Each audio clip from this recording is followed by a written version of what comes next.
आप देख रहे हैं अंतर्राष्ट्रीय न्यूज नेटवर्क। हम बनेंगे आपकी आवाज में आपके साथ सन्नौखा नहीं डालते एक नजर खबरों पर। आगरा के सभी सम्राट महानुभाव, बाबा साहब के असंख्य अनुयायी, उपासिकाएं और उपासक आज आपके समक्ष में बुद्ध विहार चक्की पाठ से अशोक विजयदशमी समारोह समिति की ओर से यह बताना परम आवश्यक समझता हूं कि आज के दिन ही तथागत भगवान बुद्ध के धर्म को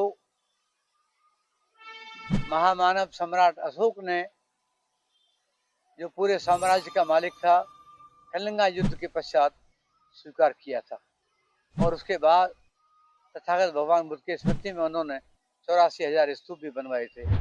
और इसी दिन को पवित्र मानते हुए परम पूज्य बाबा साहब डॉक्टर अम्बेडकर ने करीब 2,500 वर्ष के बाद अपने 5 लाख अनुयायियों के साथ नागपुर में धर्म दीक्षा ली थी।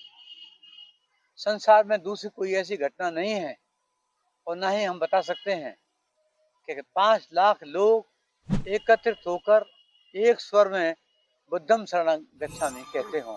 और उन्होंने बाबा साहब के नेतृत्व में 14 अक्टूबर 1956 को कहा था। सन 56 में 5-6 दिसंबर को बाबा साहब नहीं रहे, लेकिन सौभाग्य की बात है आगरा वासियों के लिए कि बाबा साहब 18 मार्च सन 56 को यहाँ करीब 9 महीने पहले यहाँ आगरा ऐसी पवित्र भूमि पर पधारे थे।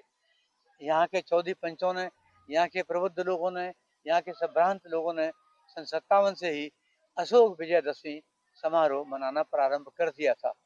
और तब से लेकर सन 1980 तक ये कार्यक्रम यहीं पर बड़े धूमधाम के साथ मनाया जाता रहा। तत्पश्चात 1981 में जर्जर अवस्था में आने की वजह से, छतन टूटने की वजह से इस कार्यक्रम को हम लोग अम्बेडकर पार्क बिजली घर पर ले गए।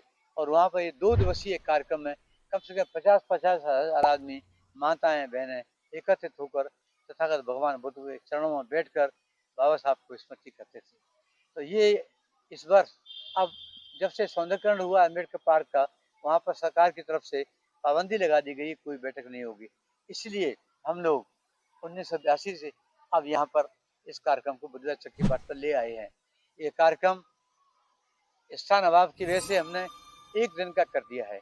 इस वर्ष 2 अक्टूबर 1956 को ये बुद्ध विहार चक्की पाठ आगरा पर अशोक विजयदशमी समारोह का आयोजन होगा। इस अवसर पर यहाँ हमारे पूरे आगरे की उपासक